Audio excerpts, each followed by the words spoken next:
In this captivating tale of love and self-discovery, Juliet Hart flees her own wedding, escaping a loveless marriage arranged for business purposes.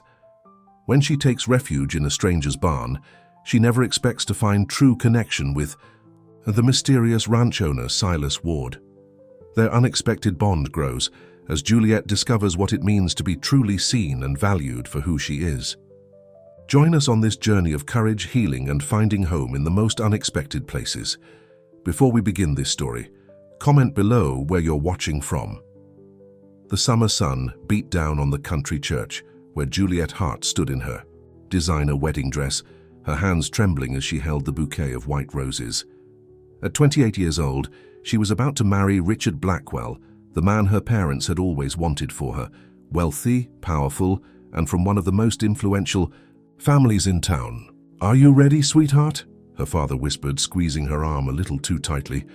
The wedding march began to play, and the guests stood up, all eyes on her. Her mother dabbed at fake tears, more concerned with how the photographs would turn out than her daughter's happiness. Juliet took one step down the aisle, then another. Richard waited at the altar, his smile not quite reaching his eyes. The same smile he'd given her when he'd bought her the engagement ring without asking what style she liked. The same smile he used in business meetings right before closing a deal. Her breath caught in her throat. The church suddenly felt too small, the air too thin. "I can't," she whispered. Her father's grip tightened. "What did you say?" Juliet looked at Richard, at the life mapped out for her. Charity galas, country club memberships, smiling for cameras while dying inside. "I can't do this," she said louder. Before anyone could stop her, she turned and ran. She pushed through the heavy wooden doors and out into the open air, ignoring the gasps and shouts behind her. She ran until her lungs burned, until the expensive white heels broke and she kicked them off. She ran down the main road and then onto a dirt path that led away from town, away from her life. Hours later, with the sun setting, Juliet found herself on a winding country road. Her once perfect dress was torn, her veil long gone, caught on a tree branch miles back. Her bare feet were dirty and scratched. "What have I done?" she whispered, reality setting in. She had no phone, no money, no plan. In the distance, she spotted a large barn at the edge of a sprawling property. With nowhere else to go and night falling, she slipped through a gap in the barbed wire fence and made her way toward it. The barn door creaked as she pushed it open. The smell of hay and animals filled her nostrils, oddly comforting after the suffocating scent of expensive perfume at the church. "Hello?" she called softly. When no one answered, she climbed up to the hayloft and collapsed exhausted. She found some old horse blankets and pulled them around her, promising herself she would leave at first light. She didn't know the property belonged to Silas Ward, the mysterious 32-year-old rancher who owned hundreds of acres of prime farmland but rarely came to town. People whispered about him, how he'd made millions in some tech business before buying the ranch, how no one had seen him in months, how he lived alone with no family or friends. Some said he was crazy, others said he was heartbroken. All Juliet knew was that she needed a place to hide, just for one night. Morning came with the sound of animals stirring below. Juliet sat up, disoriented. A curious goat had wandered up the loft stairs and was staring at her, chewing on a bit of her torn dress. "Hey there," she said softly, reaching out to pet the animal. The goat nudged her hand, making her smile for the first time in what felt like forever. The sound of boots on the wooden ladder made her freeze. Her heart pounded as a tall figure emerged at the top of the loft. Silas Ward wasn't what she expected. The town gossip painted him as old or strange, but the man standing before her was neither. He had dark hair that curled slightly at the ends, a strong jaw covered in stubble, and eyes the color of the sky just before a storm. He wore a simple flannel shirt with the sleeves rolled up, revealing tanned, muscular forearms. He didn't look angry to find her there, just surprised. "Looks like Daisy likes you," he said, nodding toward the goat. His voice was deep, with a slight drawl. Juliet scrambled to her feet, the blankets falling away. "I'm sorry, I didn't mean to trespass. I was just running away from something," he finished for her, his eyes taking in her torn wedding dress, her dirty face, her bare feet. She nodded, unable to find the words to explain. To her surprise, He didn't shout or threaten to call the police. He simply studied her for a moment, then said, "You look like you could use some coffee and maybe some shoes." Juliet stared at him, waiting for the catch. "You're not going to call anyone?" "Who would I call?" He shrugged. "Besides, what you're doing isn't really my business." He turned to climb back down the ladder, then paused. "You can keep running or you can help me feed the horses. Either way, you look like someone who hasn't heard quiet in a long time." The kindness in his voice nearly broke her. After months of people telling her what to do, who to be, how to act, here was someone offering her a choice. "I'd like to stay," she said softly. "Just for today." He nodded once, then headed down. "I'll bring you some clothes. The house is just through those trees if you want to clean up. Doors unlocked." An hour later, Juliet sat on Silas's porch, wearing an old t-shirt and jeans that were too big, but cinched with a belt. Her hair was damp from the shower, and her feet were wrapped in bandages where she'd treated the cuts. Silas handed her a mug of strong black coffee and a plate of scrambled eggs. "Not much of a cook," he said. "It's perfect," she replied, realizing how hungry she was. They ate in comfortable silence, watching the morning sun spread across the fields. He didn't ask about the wedding dress. She didn't ask why he lived alone on this huge property. It was an unspoken agreement. No prying, no judging. After breakfast, Silas showed her the barn where 6 beautiful horses waited for their morning feed. He demonstrated how to measure the grain, how to check the water troughs, how to speak softly. So as not to startle the animals, Juliet found herself relaxing as they worked. Manual labor was new to her. Growing up in one of the wealthiest families in the county meant she'd never had to get her hands dirty. But there was something satisfying about the simple tasks, about being useful in a genuine way. "You're good with them," Silas commented as she stroked the nose of a chestnut mare. "They don't expect anything from me," she said without thinking. Something flickered in his eyes, a flash of recognition, but he only nodded. That evening, after a day of helping around the ranch, Juliet sat on the porch steps watching the sunset. Silas came out with 2 glasses of lemonade. "I should go tomorrow," she said, though the thought made her chest tighten. "Where will you go?" he asked, no pressure in his tone. Juliet realized she had no answer. Going home meant facing her parents, anger, Richard's humiliation, the town's gossip. She had some money saved, but not enough to start over somewhere new. "I don't know," she admitted. Silas took a sip of his lemonade. "The fence on the north pasture needs fixing. Could use an extra pair of hands. Pays room and board if you're interested." It wasn't charity. She could tell by his matter-of-fact tone that he genuinely needed the help. And she needed time, space to think. "I'd like that," she said. The next morning, Richard Blackwell paced in the living room of his luxury apartment, his phone pressed to his ear. "What do you mean? You can't find her?" he snapped. "It's been 2 days. She couldn't have just disappeared." On the other end of the line, the private investigator sighed. "We've checked her credit cards, her phone, all known friends and relatives. Nothing." Richard slammed his fist on the marble countertop. "Keep looking. I want her found." He hung up and turned to find Juliet's mother, Eleanor Hart, standing in his doorway. "Any news?" she asked, her perfectly made-up face tight with worry. Not, for her daughter's safety, but for the scandal that was growing with each passing day. "Nothing," Richard said, "but don't worry, I'll find her. No one humiliates me like this and gets away with it." Eleanor nodded. "When you do, we'll make sure." She understands her responsibilities. The merger between our companies is too important.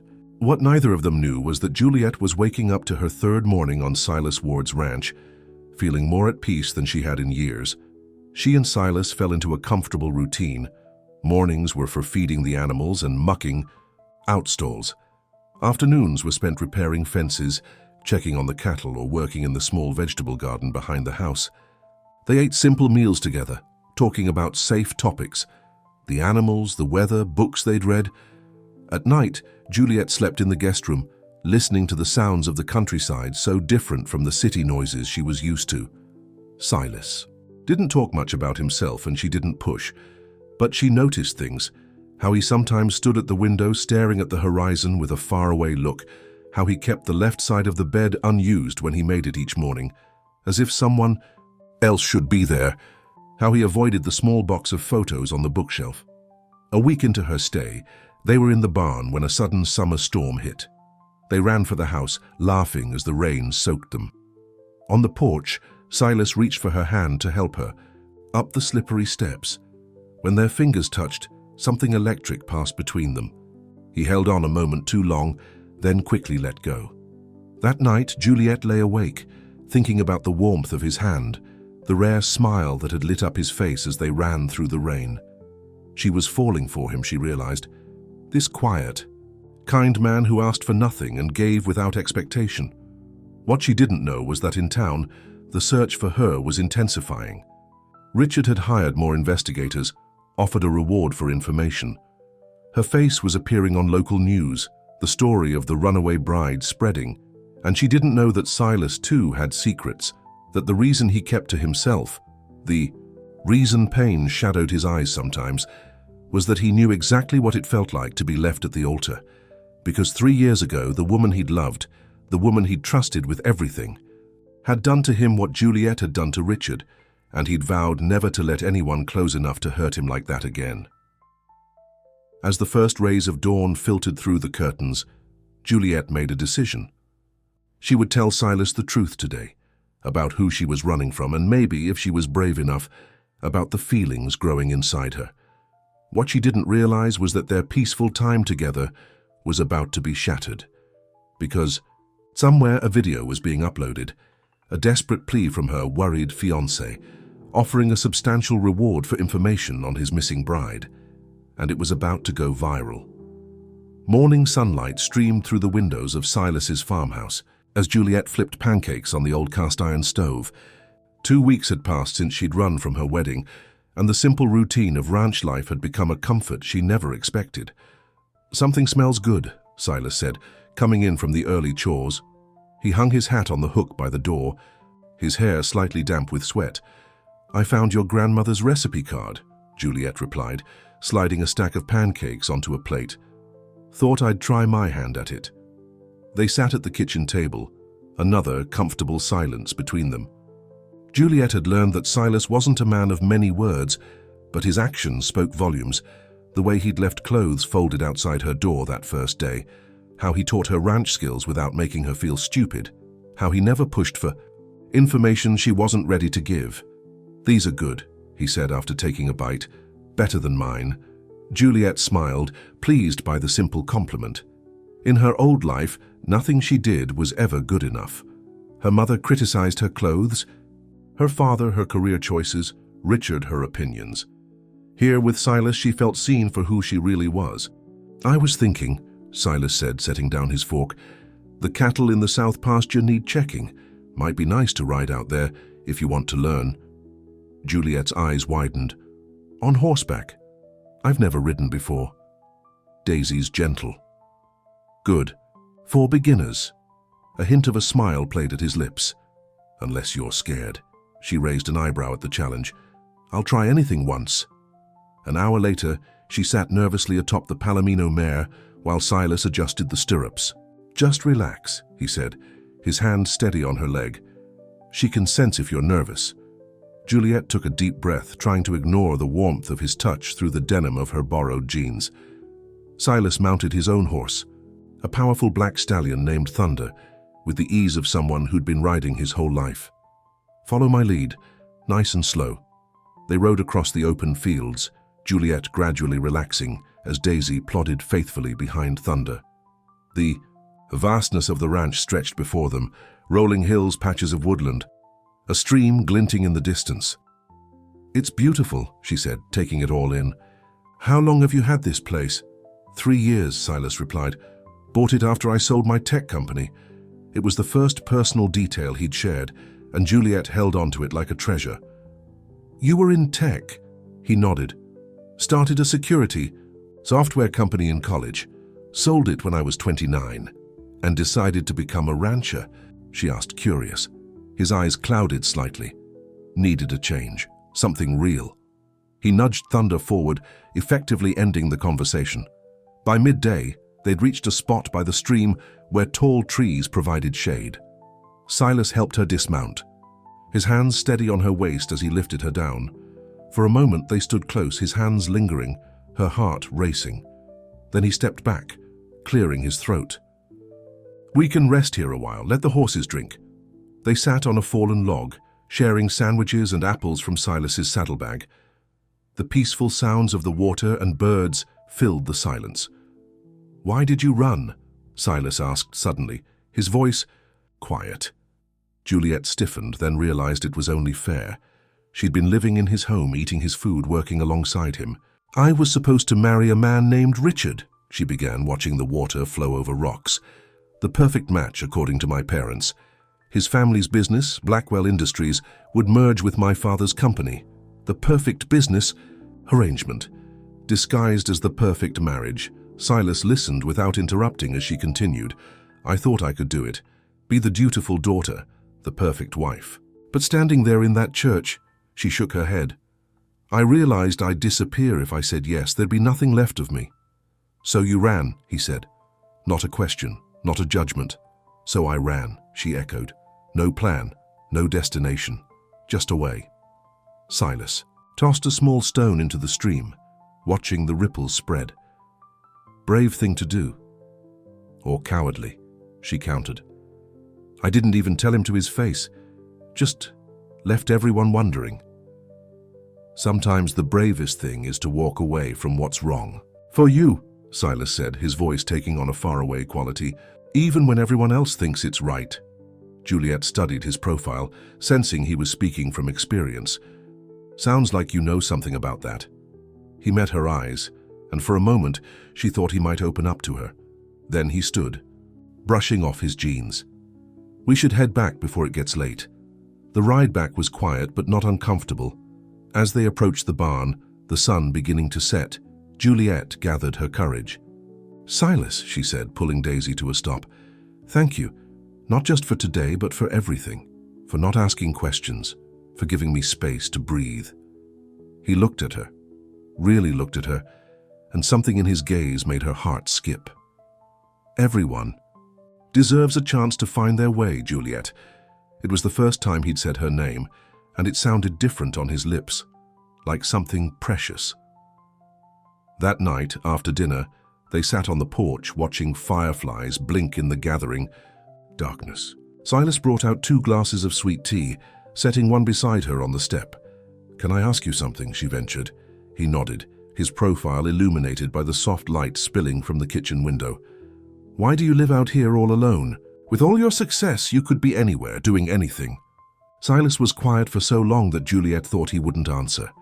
When he finally spoke, his voice was low. 3 years ago, I was engaged to a woman named Claire, college sweetheart, together 5 years.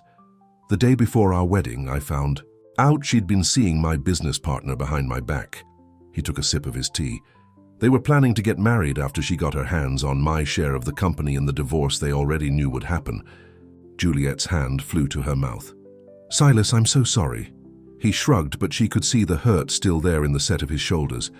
"I found out in time, called off the wedding, bought out my partner, sold the company, needed somewhere nobody knew me or had expectations, somewhere quiet." The irony wasn't lost on Juliet. She'd run from a wedding while he'd been the one left behind. Yet instead of sending her away when he found her, he'd offered shelter, understanding. "Does it bother you?" she asked softly.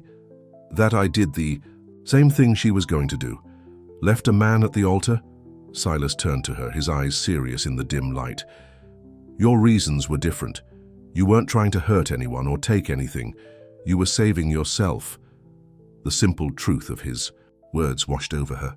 Yes, she'd been saving herself.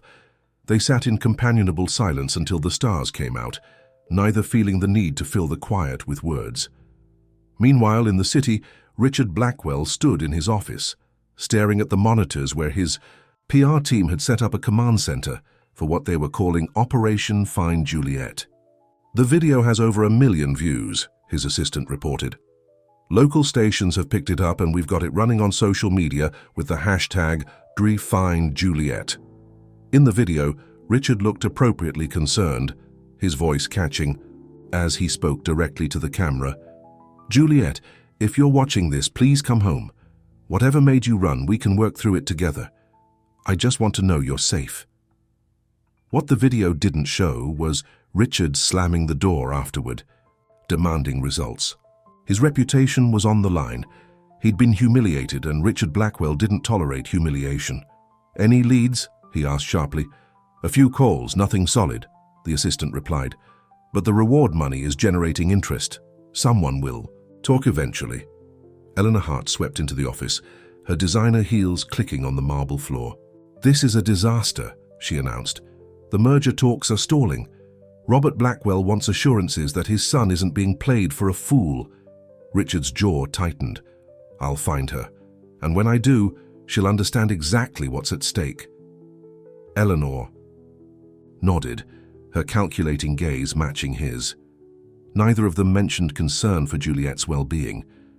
This was about control, about business, about saving face. "Increase the reward," Richard ordered, "and get that video on every platform possible." Back at the ranch, days turned into a week, then two. Juliet and Silas fell into an easy pattern, working side by side during the day, sharing meals and conversation in the evenings. The awkwardness between them had given way to something deeper, a connection neither had expected. One evening, a summer thunderstorm rolled in, sending them running from the garden to the house. They burst through the door, laughing and dripping wet. "You're soaked," Silas chuckled, grabbing a towel from the laundry basket. "So are you," Juliet countered, pushing wet strands of hair from her face. He stepped closer, draping the towel around her shoulders. "Better?" Their laughter faded as they stood there, inches apart. Raindrops clung to his eyelashes, and without thinking, Juliet reached up to brush them away. Her hand lingered on his cheek, and his breath caught. Slowly, giving her every chance to pull away, Silas leaned down. Their lips met in a kiss so gentle it brought tears to her eyes, not from sadness but from the pure tenderness of it. When they parted, Silas rested his forehead against hers. "I didn't plan on this," he whispered. "Neither did I," she admitted. He tucked a strand of hair behind her ear, his touch reverent. "I'm not good at this, Juliet. Being with someone, I've been alone a long time." "So have I," she said, realizing it was true. Even surrounded by people in her old life, she'd been lonely in ways that mattered. "Maybe we can figure it out together."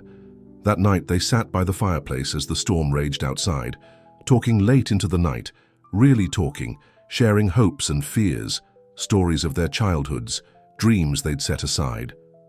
Juliet told him about growing up with parents who saw her as an asset, not a daughter.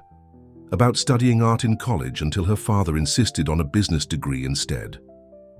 About meeting Richard at a charity gala and being pushed into a relationship that looked perfect on paper, but felt hollow in reality. Silas shared how he'd grown up on a small farm, not unlike this one, the son of a single mother who'd worked 3 jobs to make ends meet.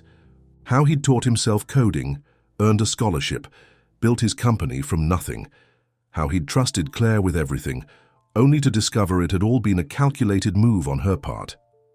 As the fire burned low, Juliet rested her head on his shoulder. "I've never felt like I belonged anywhere until here," she confessed. Silas kissed the top of her head. "Then stay," he said simply.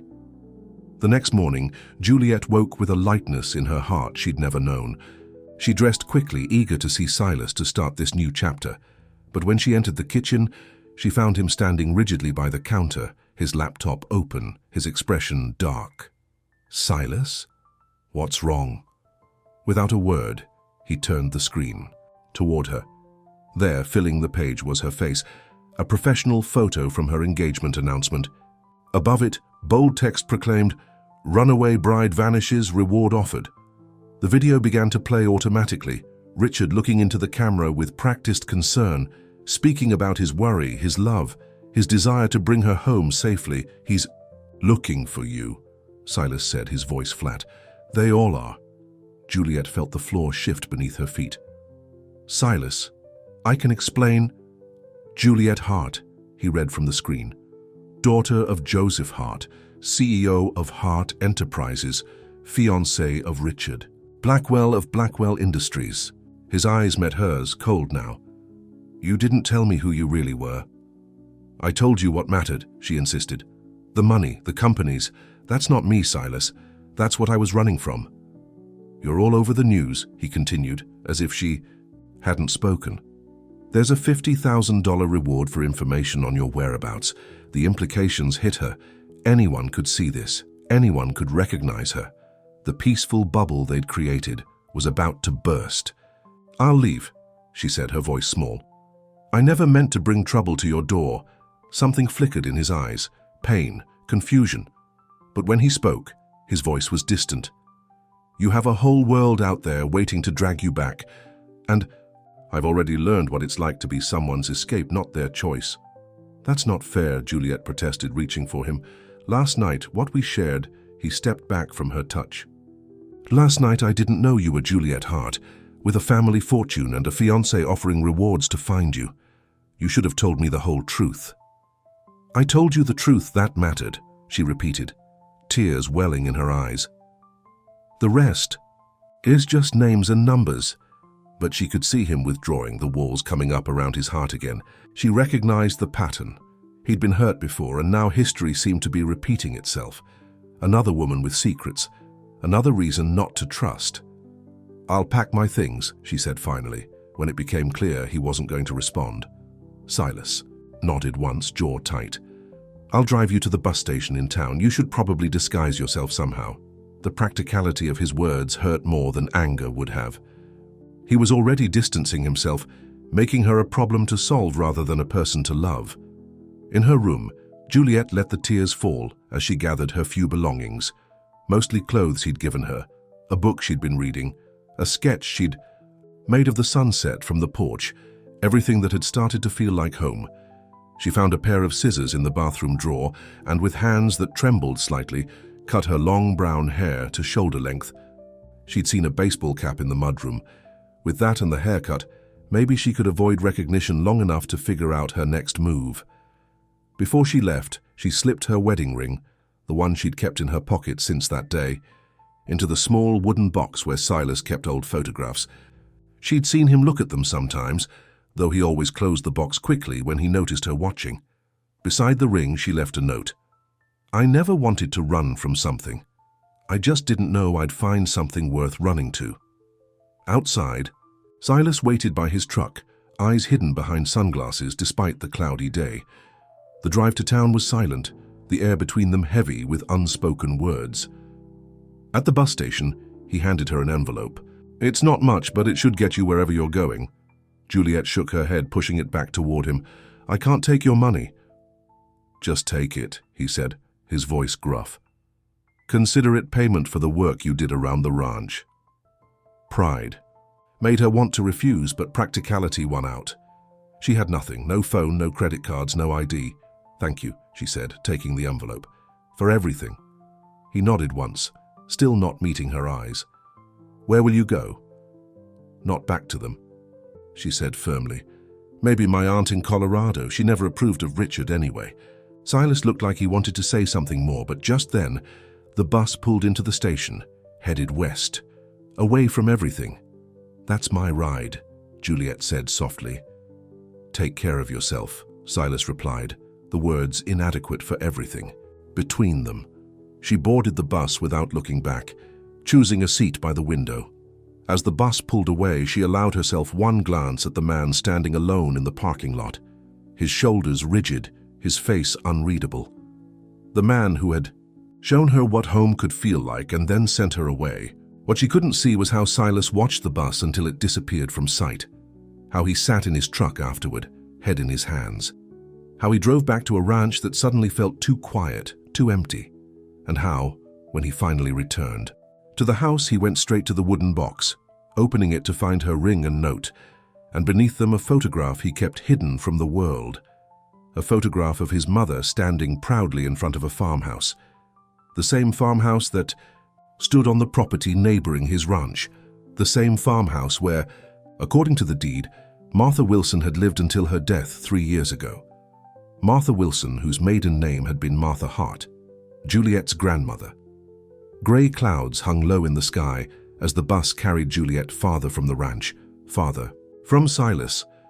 She pressed her forehead against the cool window, watching farmland give way to small towns, then larger ones. Her shortened hair felt strange, tickling her neck when she moved. The envelope Silas had given her contained $800 in cash, enough to get her to Colorado, maybe rent a cheap room while she figured out her next steps. She'd call her Aunt May when she arrived, hoping the independent older woman would understand why she couldn't go back. 2 hours into the journey, the bus stopped in a town large enough to have a diner near the station. Passengers filed out for a 30-minute break. Juliet, suddenly aware she hadn't eaten since early morning, followed. In the diner's restroom, she caught sight of herself in the mirror and barely recognized the woman staring back. Thin face, circles under her eyes, choppy hair hidden under a baseball cap. She looked nothing like the polished socialite from the engagement photos. She ordered coffee and a sandwich, settling into a booth near the back. On the small TV mounted in the corner, a local news program was playing. Juliet nearly choked on her coffee when her own face appeared on the screen. The search continues for Juliet Hart, the bride who disappeared from her own wedding 3 weeks ago, the anchor announced. Her fiancé, Richard Blackwell, has increased the reward for information leading to her safe return. The screen cut to Richard, looking appropriately distraught. "We just want to know she's all right," he said, his voice catching.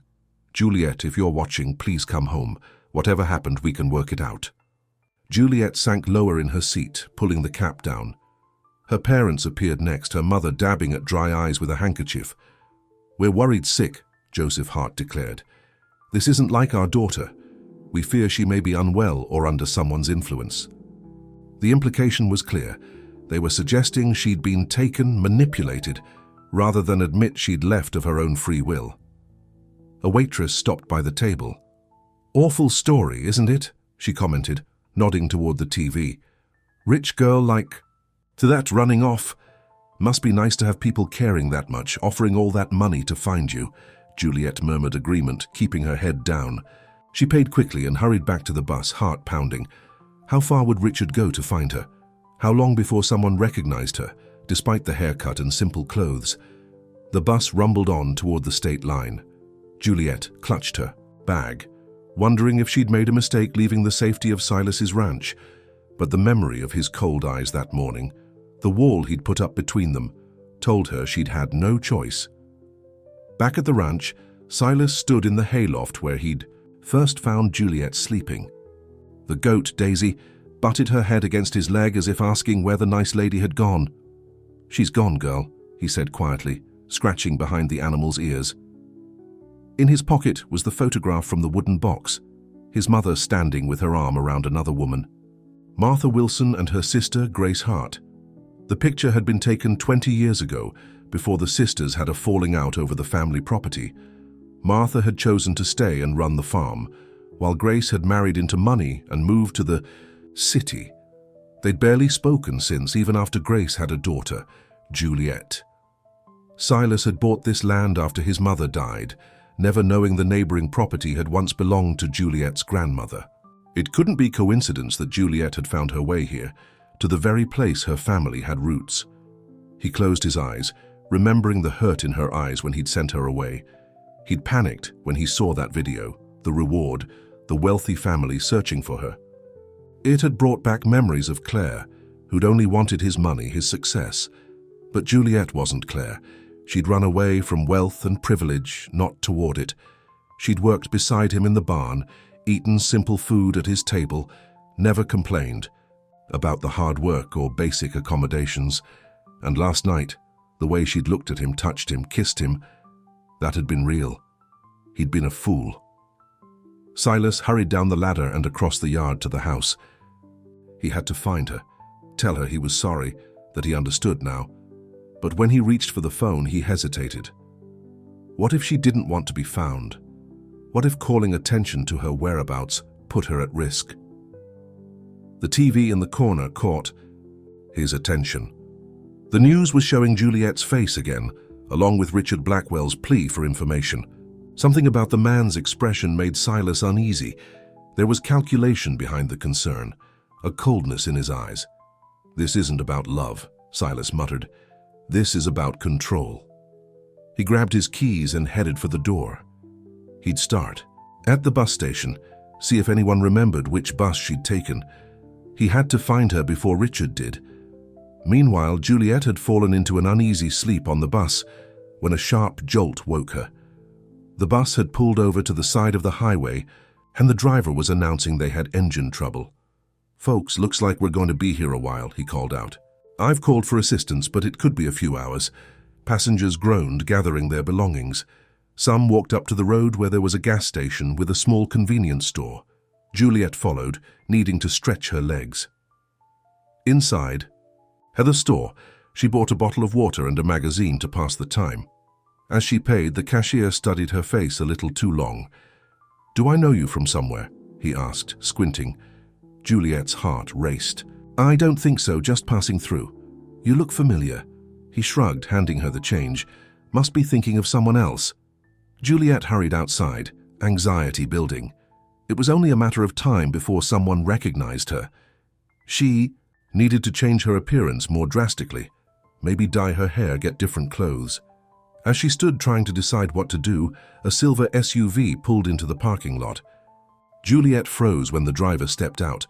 It was Frank Peterson, Richard's head of security. He scanned the small crowd of bus passengers, his hand hovering near the inside of his jacket, where she knew he kept his phone. Juliet ducked behind, her rack of maps, panic rising. How had they found her? Had someone from the diner called the cashier? She needed to get away fast. But the bus was broken down, and if Frank was here, there might be others watching the roads. "Excuse me, miss?" Juliet jumped at the voice behind her. An older woman with kind eyes stood there, a set of keys in her hand. "Sorry to startle you," the woman continued, "but you look like you're in some kind of trouble. Do you need help?" Juliet glanced toward Frank, who was now questioning the bus driver, showing him a photo, undoubtedly of her. Juliet hesitated. Could she trust this stranger? The woman followed her gaze. "Is that man looking for you?" When Juliet didn't answer, she nodded as if confirming something to herself. "I've been there, honey. 30 years ago, I ran from a man who said he loved me but left bruises where no one could see them." "It's not like that," Juliet said, quickly. "He never hurt me, not physically, but he doesn't love me either. He just wants to control me, own me." The woman's expression softened. "Some chains don't leave marks." She held out the keys. "My car's the blue pickup over there. I'm headed to Boulder. You're welcome to ride along, no questions asked." Juliet looked at the keys, then at Frank, who was now heading toward the store. "Why would you help me? You don't know me." "Someone helped me once," the woman replied simply. "I'm just paying it forward." Decision made, Juliet followed the woman to the pickup. They pulled out of the parking lot just as Frank entered the store, missing them by seconds. "I'm Margaret," the woman said once they were on the highway. "Julie," Juliet replied, using the shortened version of her name. "Thank you for this." Margaret nodded, eyes on the road. "Where are you headed?" "Colorado Springs. My aunt lives there. That's on my way. I can drop you there." Juliet leaned back in the seat, relief washing over her. For the moment, at least, she was safe. While Juliet traveled west with her unexpected ally, Silas had reached the bus station in town. The ticket agent remembered selling a ticket to a young woman matching Juliet's description. "Westbound bus, left about 3 hours ago," he said. "Headed to Denver with stops along the way." "Did she say where she was going?" Silas asked. The agent shook his head. "Just bought a ticket to the end of the line. Seemed in a hurry." Silas thanked him and went back to his truck. Denver was a big city. Finding her there would be like looking for a needle in a haystack, but she'd mentioned an aunt in Colorado. It wasn't much to go on, but it was a start. He pulled out his phone to search for information on the Hart family, hoping to find a connection to Colorado. What he found instead made his blood run cold. Richard Blackwell had business interests that went beyond the merger with Hart Enterprises. Several articles mentioned investigations into money laundering, though nothing had been proven. More concerning were the buried reports of harassment from former female employees, cases settled out of court, sealed with non-disclosure agreements. This was the man hunting for Juliet, the man whose bed she'd been expected to share, whose name she'd been pressured to take. Silas gunned the engine, turning onto the highway heading west. He'd drive all night if necessary. He had to find her first. Night was falling as Margaret's pickup crossed the state line into Colorado. They'd stopped once for food, keeping to small roadside diners where the TVs were tuned to sports, not news. "My aunt doesn't know I'm coming," Juliet admitted, as the lights of Colorado Springs appeared in the distance. "I should probably call her first." Margaret handed over her cell phone. "Use mine. If someone's tracking your calls, better not to use a phone connected to you." Juliet dialed the number she knew by heart, praying her aunt would answer an unknown caller. "Hello?" May Hart's crisp voice came through after 3 rings. "Aunt May, it's Juliet," she said in a rush. "Juliet, where are you? Everyone's looking for you." "I know, I can't go back, Aunt May. I need a place to stay just until I figure things out." There was a pause. "Are you in trouble, sweetheart?" "Not the kind you're thinking. I ran from the wedding. I couldn't marry Richard. I just couldn't." Another pause, longer this time. "I always thought that man was too smooth by half," May said finally. "Your mother never listens to me." Relief flooded through Juliet. "Can I come to you? I won't stay long, I promise." "Of course you can. Your grandfather left me this big house for a reason, I suppose.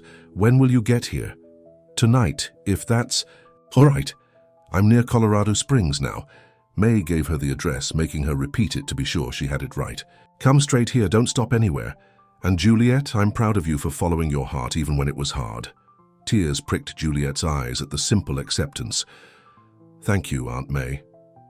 An hour later, Margaret pulled up in front of a charming Victorian house on a quiet street.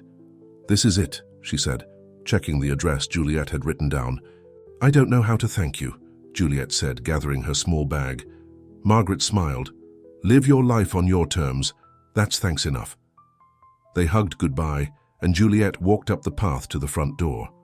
Before she could knock, it swung open to reveal Aunt May, tall and straight-backed at 65, her silver hair in its usual neat bun. "Look at you," May said, taking in Juliet's appearance. "Like a jailbird on the run." Despite everything, Juliet laughed. May had never been one to mince words. "It's been a long few weeks." May pulled her into a tight hug. "Come inside. I've got soup on the stove and questions that need answers." Over bowls of homemade vegetable soup, Juliet told her aunt everything. Running from the wedding, finding refuge at Silas's ranch, falling for him, then having to leave when the search for her went public. "So this Silas," May said when she'd finished. "You love him?" Juliet nodded, throat tight. "But he sent me away when he found out who I really was." May's eyes were thoughtful. "Sounds to me like a man who's been hurt before." "He was," Juliet confirmed. "His fiancée betrayed him. I think when he saw that video, the reward, he thought I was just using him too. And this ranch of his, where exactly is it?" Juliet described the location as best she could, mentioning the neighboring property with the abandoned farmhouse. May set down her spoon, her expression suddenly alert. "Was there a small apple orchard behind the house? And a pond with a wooden dock?" Juliet stared at her. "Yes." "How did you know?" "Because that was my parents' farm," May said softly. "Your grandparents?" "My sister Martha lived there until she died a few years ago." The room seemed to spin. Silas had a picture of his mother standing in front of that house. A woman named Martha. May's eyes widened.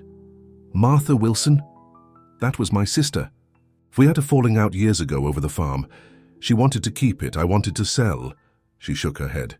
"You're telling me you ran from your wedding and ended up at my sister's farm, being taken in by her son?"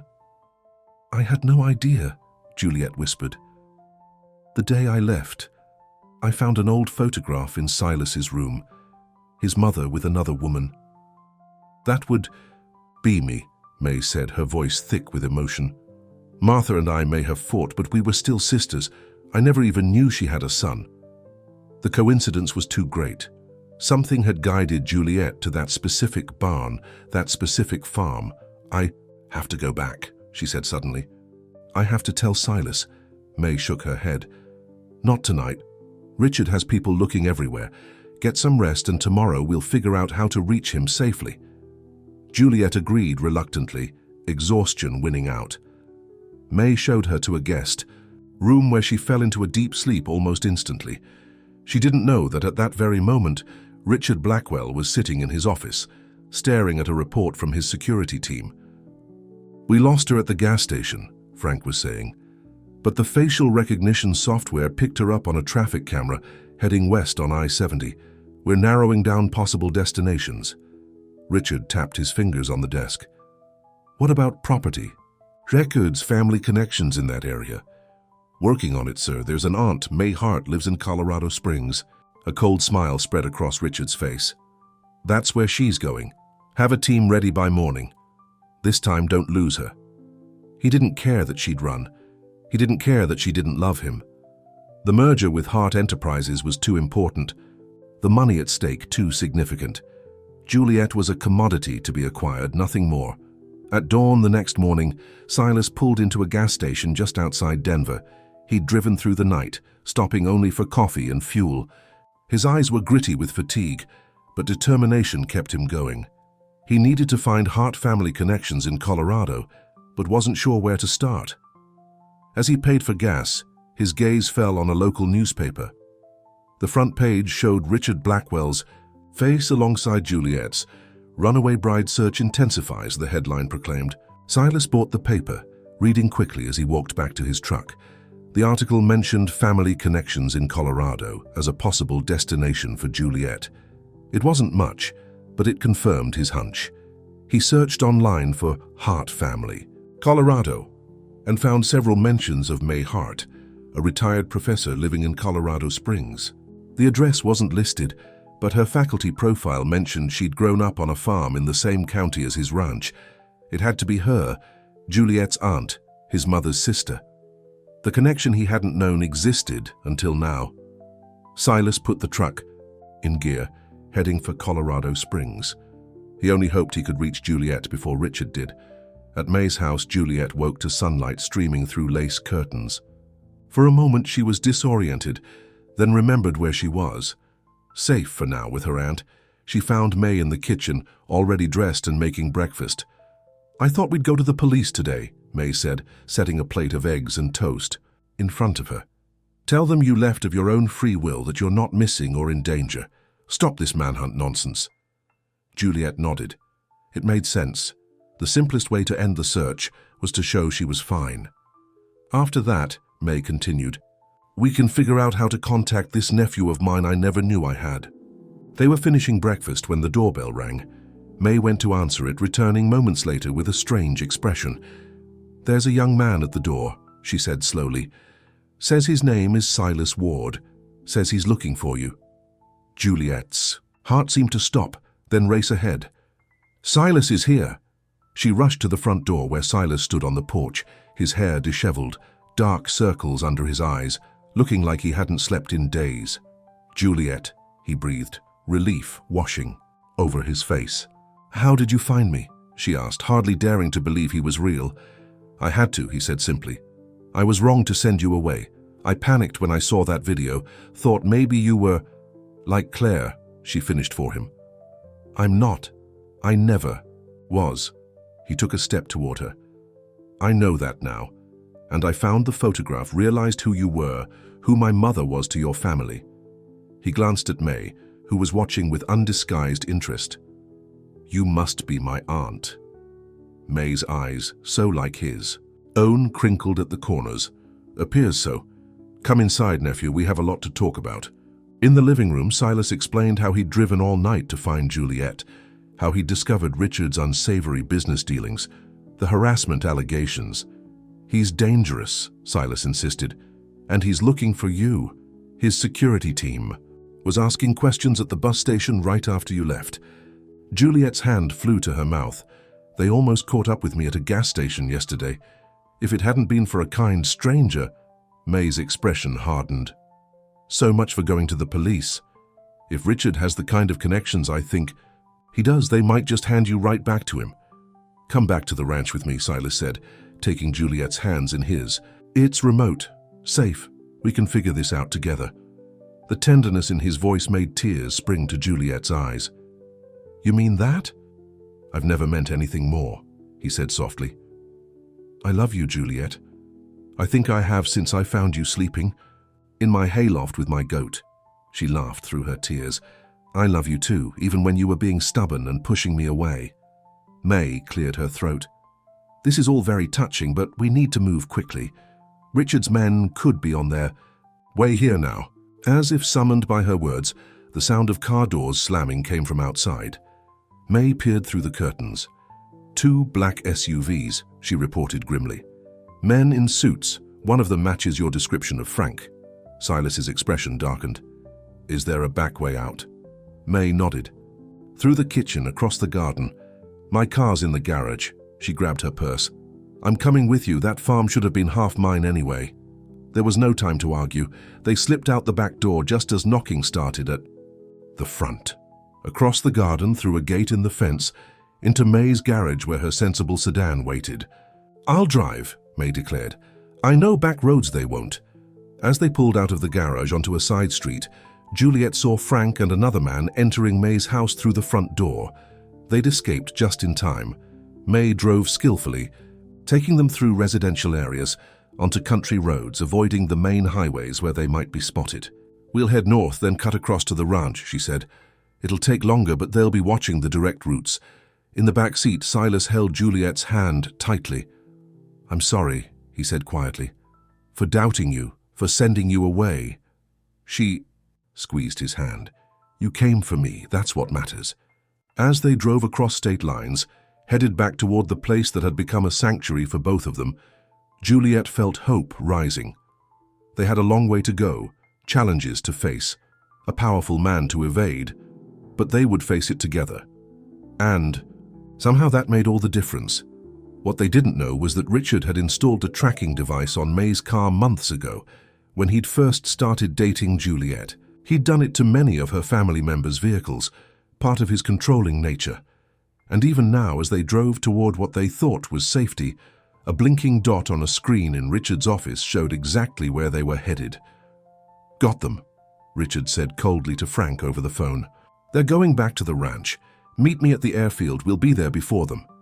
He hung up, a calculated smile on his face. This game of cat and mouse was about to end, and Richard Blackwell always won. The sedan bumped along country roads, as May expertly navigated shortcuts and backways, avoiding main highways where Richard's men might be watching. In the back seat, Juliet rested her head on Silas's shoulder, exhaustion and relief washing over her in equal measure. We should reach the ranch by nightfall, May said, glancing in the rearview mirror at the couple. Assuming we don't run into any trouble, Silas nodded, his arm protectively around Juliet. Once we're there, we can figure out next steps. The property is isolated enough that we'll see anyone coming. I still can't believe my sister never told me about you, May said, shaking her head. Martha and I had our differences, but to keep her own son a secret, she had her reasons. Silas replied quietly. After my father left, she became protective, private. When I was successful in tech, she worried people would only want me for my money. Juliet squeezed his hand, understanding all too well the isolation that came with wealth, the constant questioning of motives. We should stop for supplies, May suggested as they approached a small town. Food, maybe some burner phones. If Richard is tracking us, we shouldn't use our regular cells. They pulled into a grocery store parking lot, May and Juliet going inside while Silas stayed with the car, keeping watch. Juliet wore sunglasses and the baseball cap pulled low, though it seemed unlikely anyone would recognize her in this small town. As they shopped, May filled a cart with essentials. I haven't been to the farm in 20 years, she said, a hint, of wistfulness in her voice. Martha and I both inherited it when our parents died, but she wanted to keep it running, and I wanted to sell. What happened? Juliet asked, selecting some fruit. We fought. I signed my half over to her just to be done with it. We barely spoke after that. May's eyes grew distant. I regretted it later, but pride kept me from reaching out. By the time I was ready to make amends, she'd gotten sick. Cancer. She died before I could say I was sorry. Juliet touched her aunt's arm. You're getting a second chance now, with Silas. May nodded, her usual briskness returning. Let's hope. We all live long enough to enjoy it. Richard Blackwell doesn't strike me as a man who gives up easily. They paid cash for their groceries and some prepaid phones, then hurried back to the car where Silas waited, watchful. "All clear," he reported as they loaded the bags. "But we should keep moving." As they pulled back onto the road, none of them noticed the traffic camera at the intersection, its electronic eye capturing the sedan's license plate and sending the information to databases that Richard's security team monitored continuously. At the private airfield, Richard boarded his sleek jet, Frank and 2 other security men following. He checked his phone where the tracking app showed May's car moving steadily northwest. "We'll land at the regional airport," he instructed the pilot. "Have cars waiting." Frank nodded. "The local sheriff has been briefed. He thinks we're recovering. A mentally unstable young woman for her own safety." Richard smiled coldly. "Excellent. I want this wrapped up cleanly. Hart is getting impatient about finalizing the merger." The jet taxied down the runway, carrying Richard toward what he considered rightfully his, Juliet, the merger, the power that came with both. Back in the sedan, the afternoon sun slanted through the trees as they drove deeper into rural country. Juliet felt a growing sense of anticipation as familiar landmarks appeared. The winding river, the red barn with the faded advertisement painted on its side, the rolling hills that signaled they were nearing Silas's property. "Almost there," Silas said, leaning forward between the seats. "Take the next left. It's a private drive, easy to miss." May turned onto a narrow road that curved through dense trees before opening onto the sprawling ranch property. In the distance, Silas's farmhouse stood solid and welcoming. Beyond it lay the neighboring property with the abandoned farmhouse, the Hart family farm where May and Martha had grown up. "Home," May whispered, her voice catching. They pulled up to Silas's house just as the sun was setting, casting golden light across the fields. Daisy the goat trotted up to greet them, butting her head against Silas's leg in greeting, then nudging Juliet's hand as if welcoming her back. "She missed you," Silas said, smiling. Inside, the house felt exactly as Juliet remembered, simple, honest, warm. While May explored, reacquainting herself with memories of her childhood home next door, Silas built a fire in the hearth to ward off the evening chill. Juliet stood by the window, watching darkness settle over the land. "What do we do now?" she asked quietly. Richard won't stop looking. Silas came to stand beside her, his hand finding hers. "We fight, legally. We expose what kind of man he really is, the harassment allegations, the questionable business practices. Your father may be willing to do business with someone like that, but I doubt the shareholders will feel the same once it becomes public." "You don't know my father," Juliet said, shaking her head. "He'd overlook murder if it meant increasing profits." "Then we find another way," Silas insisted. "But I'm not letting you go again, not to him, not to anyone." The conviction in his voice warmed her more than the fire. He'd come for her, driven all night to find her. Whatever happened next, they would face it together. May joined them, holding a mug of hot tea. "The old house is still standing," she reported. "Needs work, but the bones are good. I walked over while you two were getting settled." "It's yours now," Silas said. "Legally, it passed to me when Mom died, but it should have been half yours all along." May's eyes widened. "You'd give it to me, just like that." Silas shrugged. "It's what's right. Mom would have wanted that in the end." Tears gathered in May's eyes, the first Juliet had ever seen there. "Thank you," she said simply. They spent the evening making plans, how to legally establish that Juliet had left of her own free will, how to counter Richard's narrative, that she was mentally unstable, how to protect themselves if he came after them. "I have friends in the media," May offered. "People who owe me favors.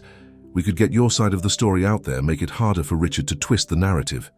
And I have evidence of his business dealings," Silas added. "Things I found while researching him yesterday. Nothing concrete enough for charges, but enough to raise serious questions about his character." Juliet listened, hope building despite her fears.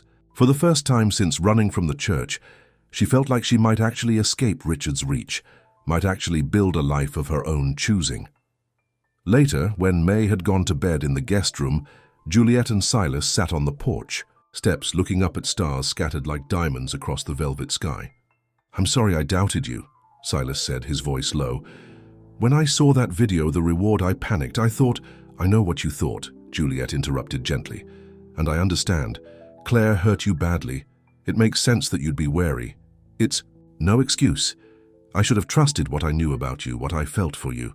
He turned to face her, taking both her hands in his. I love you, Juliet. Not because of who your family is or what you have. Just you. Tears pricked her eyes. I love you too. I think I started falling for you that first morning, when you offered me coffee instead of calling the police. He smiled, reaching up to brush a strand of hair from her face. Best decision I ever made. Their lips met in a kiss that felt like coming home, like finding a place in the world that perfectly fit. When they parted, Silas rested his forehead against hers. Whatever happens tomorrow or the next day or the day after that, we face it together, he promised. Juliet nodded, believing him with her whole heart. They didn't know that at that moment, Richard's private jet was touching down at the regional airport. They didn't know that he'd already spoken to the local sheriff, spinning a tale about his mentally unstable fiancée who needed to be brought home for treatment. They didn't know that 3 black SUVs were now headed toward the ranch, carrying men who would stop at nothing to complete their assignment. Dawn broke clear and cool over the ranch. Silas was up early, checking on the animals, making sure everything was secure. Juliet joined him in the barn, falling easily back into the routine they'd established during her weeks there. I missed this, she said as they worked side by side, feeding the horses. The quiet, the simplicity. It's yours whenever you want it, Silas replied, for as long as you want it. May appeared in the barn doorway, a mug of coffee in her hand. Hate to interrupt this touching moment, but we have company coming up the drive. Black SUVs, 3 of them. Juliet's heart dropped. Richard, Silas's expression hardened. Get to the house, both of you.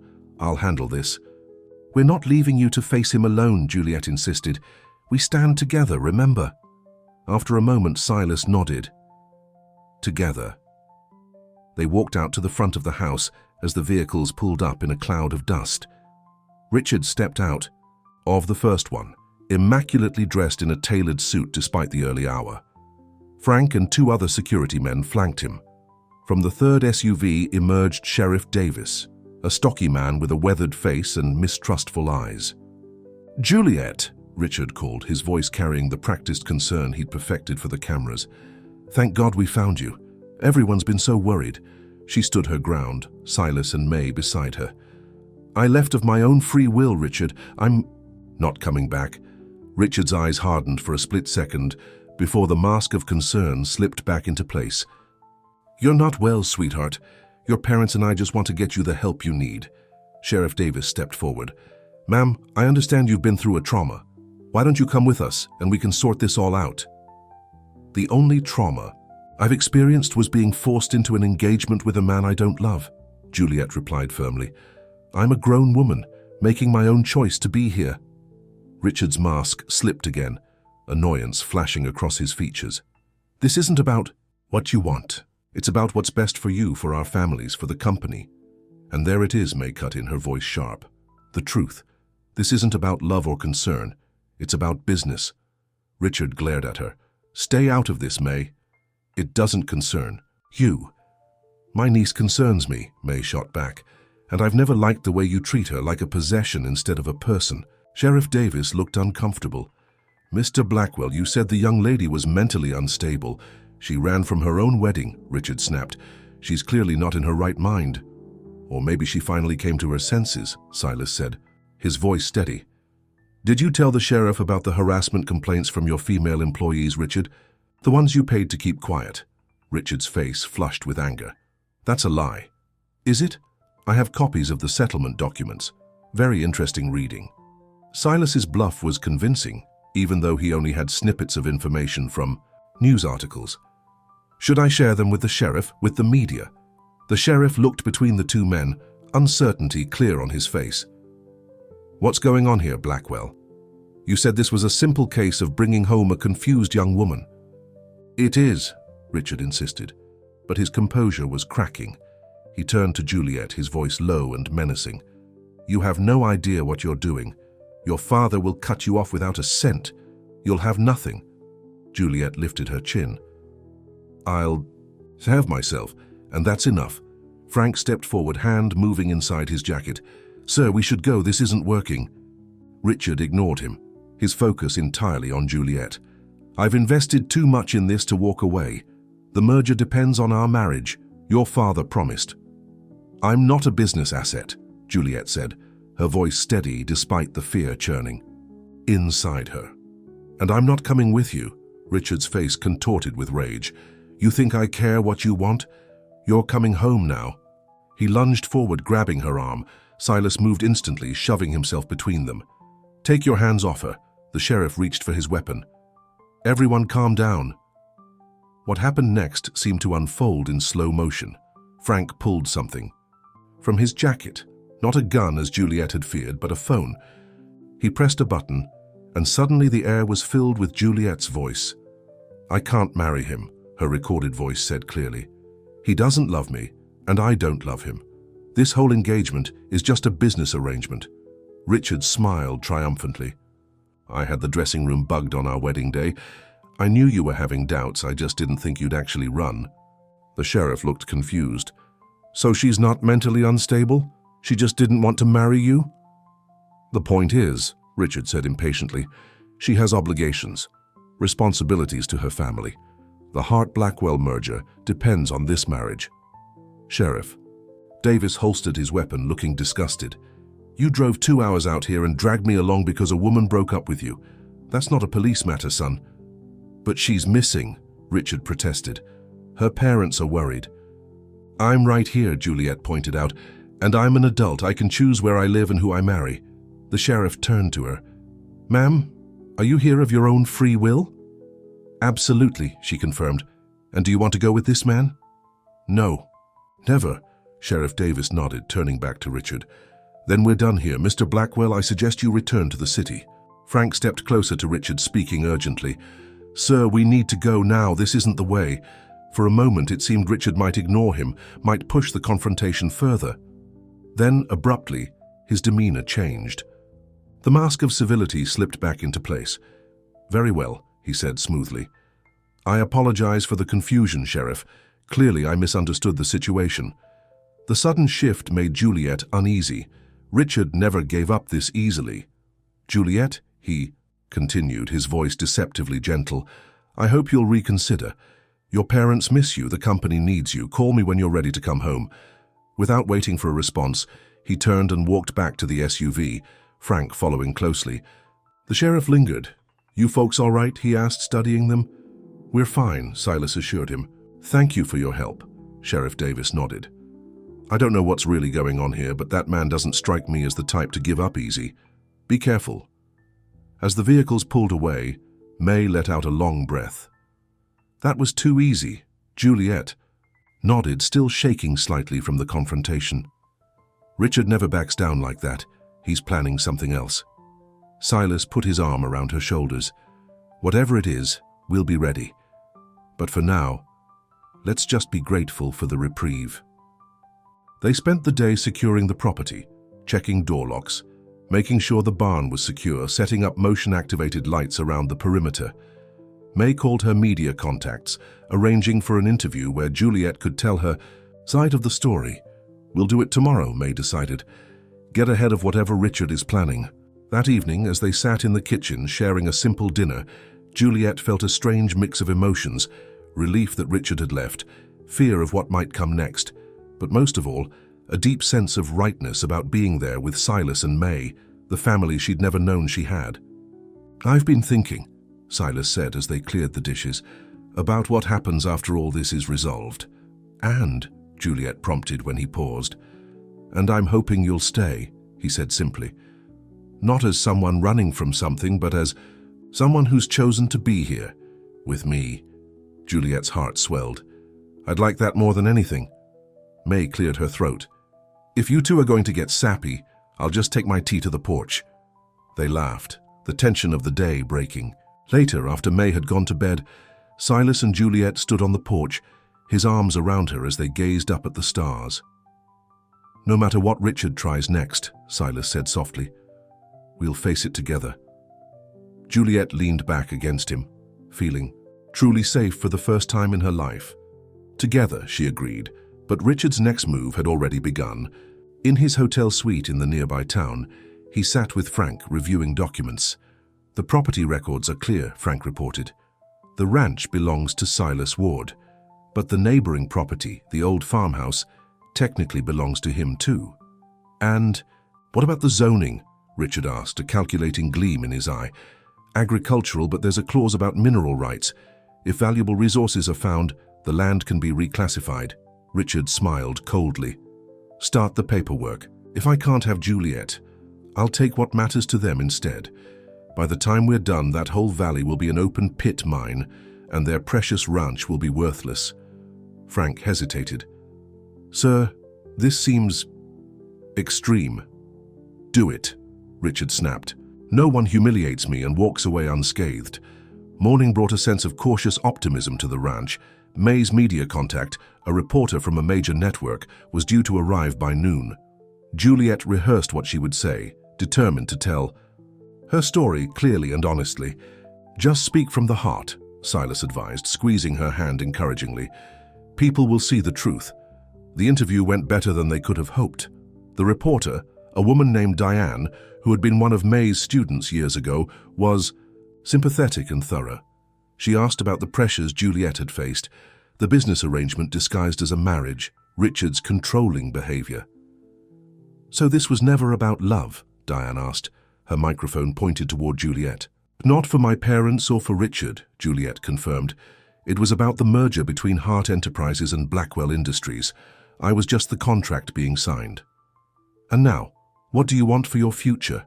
Juliet smiled, glancing at Silas, who stood nearby. To live honestly, to build something real with someone who sees me for who I am, not what I represent. After the interview, Diane promised it would air the next evening on the national news. This will change the narrative, she assured them. Make it harder for Blackwell to spin his version of events. As Diane's car disappeared down the drive, May rubbed her hands together with satisfaction. That's phase 1. Tomorrow, we start on the legal front, filing for a restraining order against Richard, maybe even bringing those harassment cases back into the light. Silas nodded, but his expression was troubled. Richard's not going to take this lying down. The interview will back him into a corner, and that makes him more dangerous. Let him come, May declared. We're ready. But Richard's counterattack came from an unexpected direction. The next morning, a black sedan pulled up to the ranch. Instead of Richard or his security team, a middle-aged man in a business suit emerged, carrying a briefcase. Can I help you? Silas asked, stepping onto the porch. Martin Green, County Zoning Board, the man replied, handing over a business card. I'm here about a petition to reclassify this land for industrial use. Valuable mineral. Deposits have been located in this valley. Silas stared at the card, realization dawning. Richard Blackwell is behind this, isn't he? Green's expression remained neutral. I'm just here to serve the official notice. There will be a hearing in 2 weeks. You can contest the reclassification then. He handed over a thick envelope of documents, then returned to his car without another word.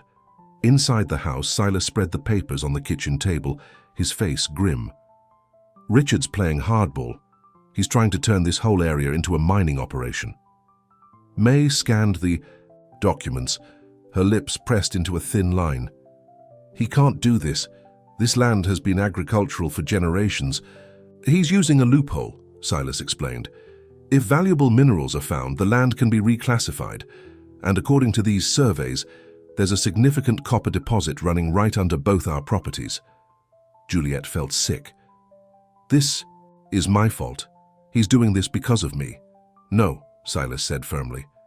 This is Richard showing his true colors, using money and power to get what he wants, regardless of who gets hurt. So we fight him, May declared, at the hearing, in the press, wherever we need to. That evening they gathered in the living room to watch Diane's report on the national news.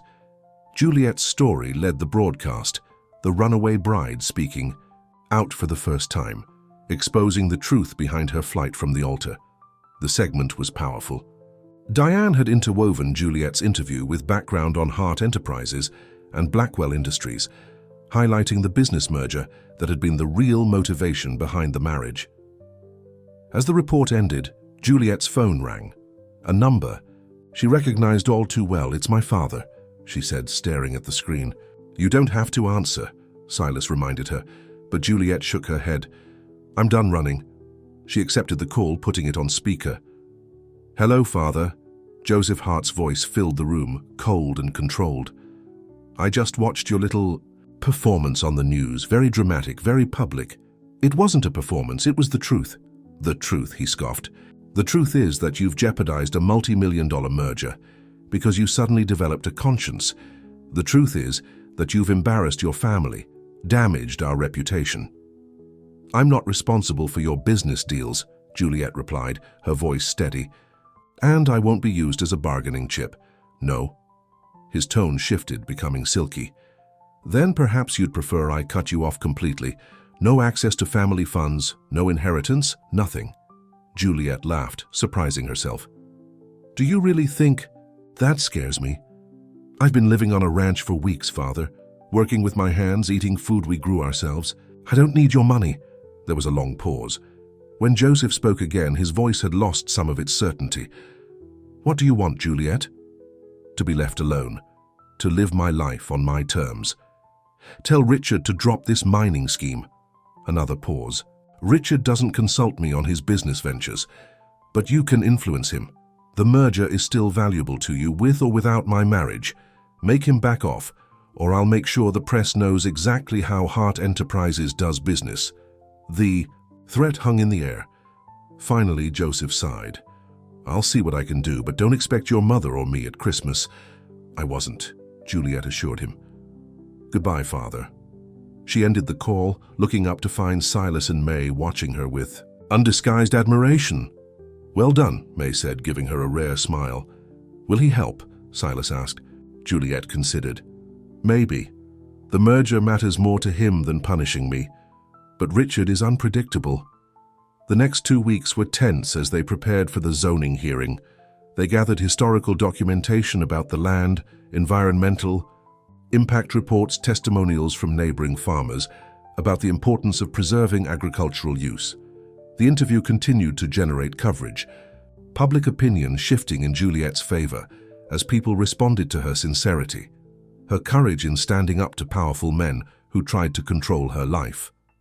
Richard remained ominously silent, making no further attempts to contact Juliet or to challenge her public statements. This worried her more than outright attacks would have. He's planning something, she told Silas the night before the hearing. I know him. He won't just give up. Whatever it is, we'll handle it, Silas assured her. Together. The county courthouse was packed for the zoning hearing. Local farmers, environmentalists, and curious townspeople filled the benches with reporters, standing against the walls. Richard sat at the front with a team of lawyers, his expression confident. The zoning board, 5 men and women who looked uncomfortable with the attention, called the meeting to order. Richard's legal team presented first, showing glossy charts of economic benefits, promises of jobs, assurances of minimal environmental impact. Then it was their turn. Silas presented the historical and environmental case. May spoke eloquently about the cultural heritage of farming in the valley. Juliet addressed the real motivation behind the petition, Richard's vindictiveness, his attempt to punish her for choosing her own path. This isn't about copper or jobs or progress, she concluded, looking directly at the board members. It's about one man using his power to destroy something beautiful because he couldn't possess it. Please don't let him succeed. The room erupted in applause. Richard's face darkened with anger, but he said nothing, simply whispering to his lawyers. The board called a recess to deliberate. In the hallway, Silas put his arm around Juliet's shoulders. You were amazing, he said softly. No matter what happens, I'm proud of you for standing up to him. We all were, May agreed, joining them. But it's not over yet. Richard approached, flanked by his legal team. Impressive speech, he said to Juliet, his tone deceptively light. But sentiment doesn't change facts. This land has valuable resources that benefit the whole country, not just 3 people who want to play farmer. This isn't a game to us, Silas replied coolly. This is our home, our life. Richard's smile didn't reach his eyes. For now. Before anyone could respond, the doors opened and they were called back inside for the decision. The head of the zoning board, a grey-haired woman with stern features, stood to address the room. After careful consideration of all the evidence presented, this board has decided to deny the petition for reclassification. A cheer went up from the crowd. Juliet squeezed Silas's hand, hardly daring to believe it. The historical and environmental considerations outweigh the potential economic benefits, the chairwoman continued. This valley will remain zoned for agricultural use. Richard stood abruptly, buttoning his jacket. His face betrayed nothing as he nodded to his lawyers and headed for the exit.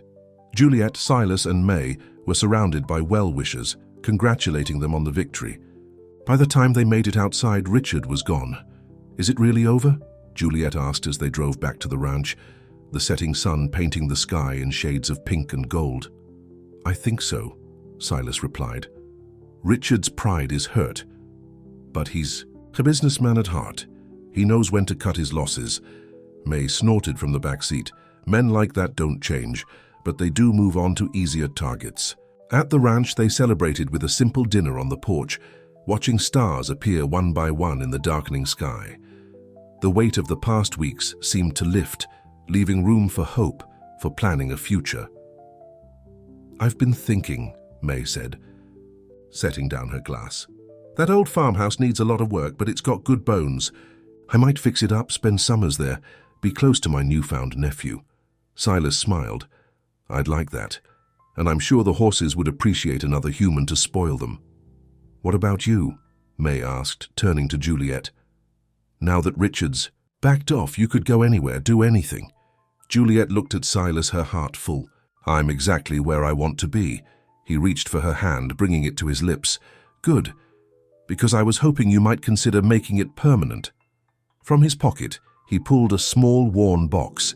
Inside was a simple ring with a single pearl, nothing like the ostentatious diamond Richard had given her. "It was my mother's," Silas explained. "Nothing fancy, but it comes with the promise that you'll always be free to be yourself, that we'll face whatever comes, good or bad, together." Tears blurred Juliet's vision as she looked from the ring to the man holding it. "Yes," she whispered. 1,000 times, yes." May cleared her throat, wiping suspiciously at her eyes. "Well, that's settled then. Seems like fate had a plan all along, bringing you to that barn that night." As Silas slipped the ring onto her finger, Juliet thought about the strange path that had led her here. Running from a loveless marriage arranged for business, finding refuge in a stranger's barn, discovering family connections she'd never known existed. "Not fate," she said softly. "Choice.